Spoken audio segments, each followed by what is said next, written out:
So here we are in a Jupyter notebook. I have created this Jupyter notebook file just for this section of the polymorphism videos.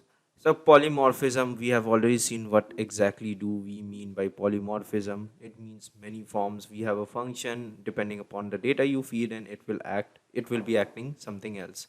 So let's have a look into this. So let's have a quick recap on that. So I have a equals to 2, b equal to 3.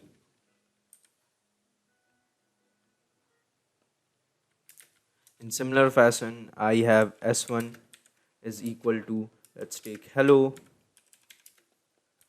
Okay, that's a typo, hello. And s2 is equal to world.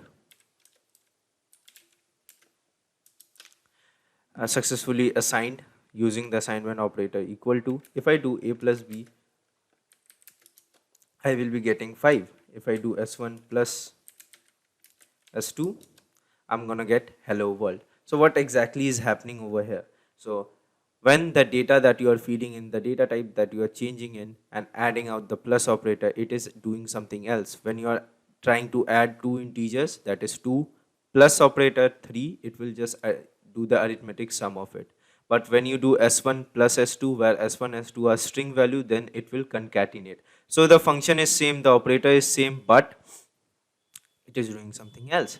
So it totally depends upon the data you feed in. Let's look into one more example. Let's say we have a list. So I have my list is equal to, let's write this in square bracket. I have some numbers, and let's say I have a string s3. Let's take s3 as Shohado Paul.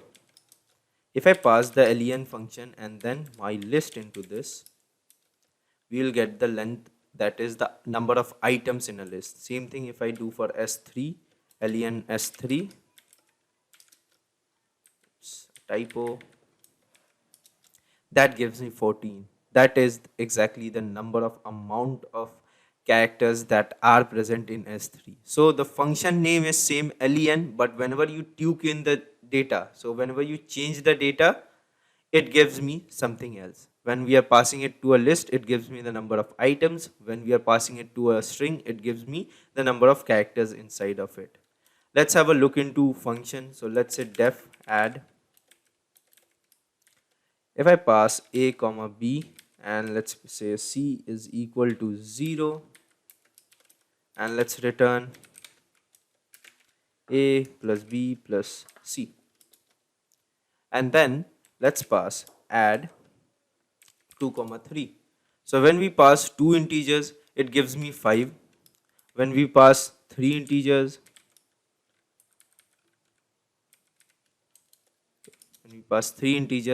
it gives me the sum of three numbers.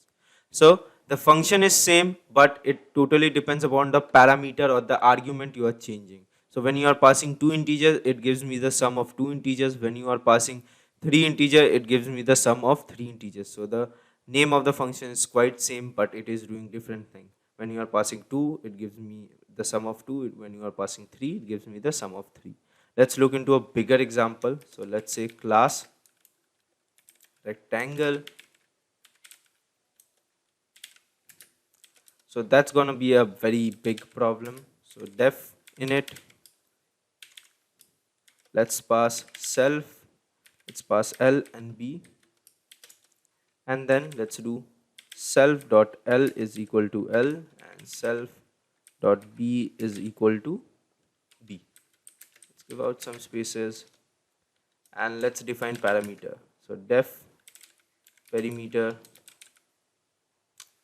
let's write self, let's give some spaces and let's return